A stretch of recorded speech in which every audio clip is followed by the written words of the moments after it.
एक बड़े भारी विद्वान थे, कुलपति भी थे। तो वो जब अंग्रेजी में भाषण देते थे तो बीच बीच में इतना जटिल शब्दावली और इतना कठिन भाषण देते थे कि वो सुनने वाला समझ ही नहीं पाता था कि क्या कह रहे हैं। उनसे पूछा गया कि आप ऐसा क्यों करते हैं? तो उन्होंने कहा कि इसके बिना इन पर प्रभाव पड़ ही नहीं सकता। जब इनको बैठ करके लगे कि मेरे समझ में नहीं आया तो लगेगा कि हमसे कोई ऊंचा है। तो अब जब दूसरे व्यक्ति को के द्वारा अपनी बुद्धिमत्ता मनवाने के लिए आवश्यक हो कि हम सरल को जटिल बना दें, तो स्वाभाविक है कि हम अपना आनंद उससे हम लेते रहें, हम अपने बुद्धिवादिता की, अपनी तर्क संगतता को महत्व देते रहें। लेकिन वस्तुतः का सत्य तो यही है कि आप गोस्वामी जी ने बड़ा विचित्र सूत्र है, क्योंकि अनेक प्रसंग ऐसे होते हैं जो सचमुच बड़े जटिल होते हैं। अब दर्शन शास्त्र का जो निरूपण होगा, शिष्ट तत्व का जो निरूपण होगा, वो तो जटिल होगा ही। लेकिन बताने वाले का उद्देश्य यह होना चाहिए कि वो जटिल को जितना सरल से सरल बना सके उतना वो उसको कहे। इसलिए उन्होंने कविता की परिभाषा में जो वाक्य लिखा, आप में से जिन्होंने पढ़ा होगा वो देखेंगे, वाक्य कहते हैं गोस्वामी जी का ग्रंथ जटिल से जटिल है, कठिन से कठिन है। और जब वे कविता की परिभाषा करते हैं तो कहते हैं सरल कवित कीरति विमल सुई आदर ही सुजान सहज बैर विसराई रिपु जो सुनी करई बखान। का सरल कविता और कीर्ति दोनों की विशेषता यह है कि साधारण से साधारण व्यक्ति को उसका लाभ मिले। किसी की तिजोरी में बहुत धन पड़ा हुआ है और समाचार पत्रों में पढ़े कि इनके पास तो इतना धन है, तो क्या उस धन के द्वारा कोई दूसरों को लाभ मिल रहा है क्या?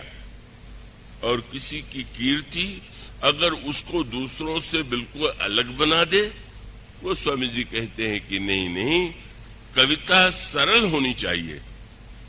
वो स्वामी जी की कविता यूं कह सकते हैं कि बड़ी जटिल भी है, पर उनका तात्पर्य यह है कि हमारा उद्देश्य उसको सरल बनाना है, उसको कठिन बनाना नहीं।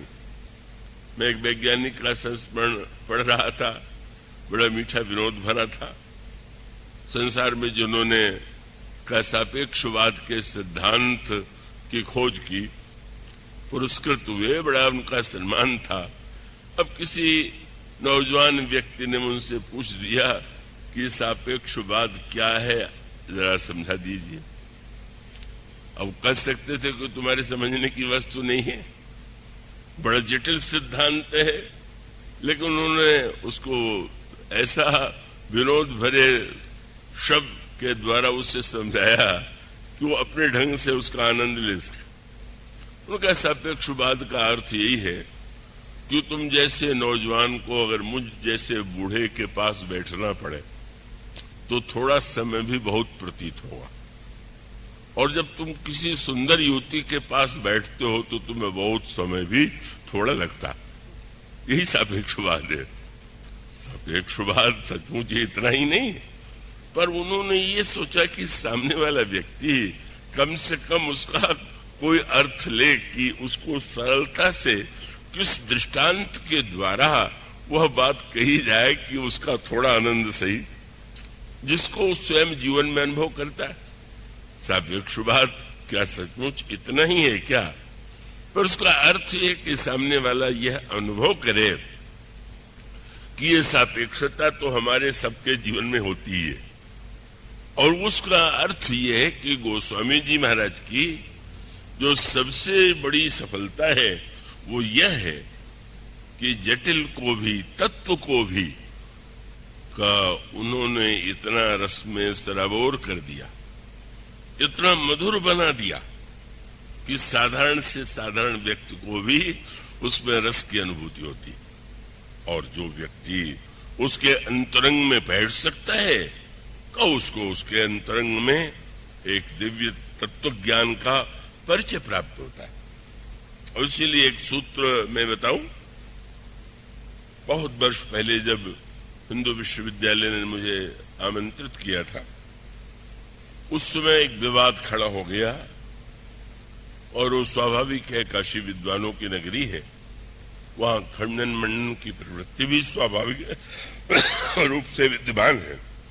तो उन्होंने ये कहा कि गोस्वामी जी का जो ग्रंथ है वह भक्त की जो सगुण साकारवादी धारा है उसके संत हैं, उसमें निर्गुण निराकार जैसी कोई वस्तु नहीं।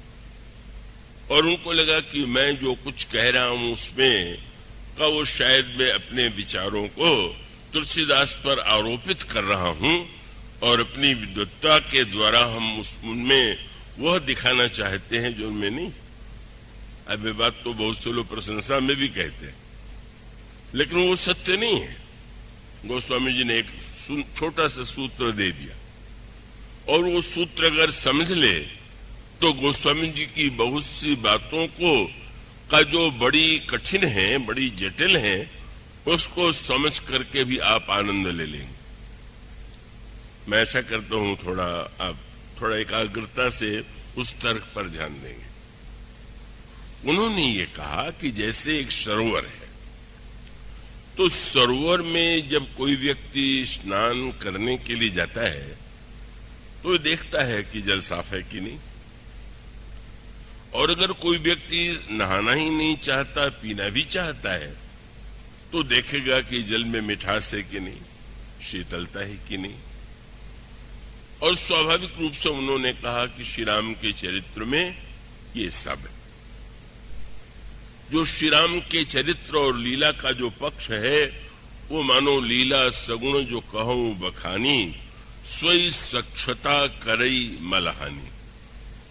राम के चरित्र की जो स्वच्छता है, उसके द्वारा अगर कोई व्यक्ति मानता हो कि व्यक्ति और समाज का चरित्र स्वच्छ होना चाहिए, तो श्री राम के चरित्र, श्री राम की लीलाओं के द्वारा वह लाभ ले सकता है।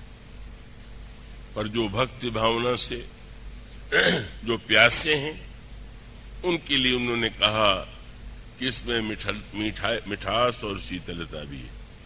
क्या प्रेम भगत जो वर्णन जाई, सोई मधुरता सुशीतलताई। प्रेम और भक्ति का जो वर्णन है, इस राम कथा में प्रेम की मधुरता है और भक्ति की शीतलता है।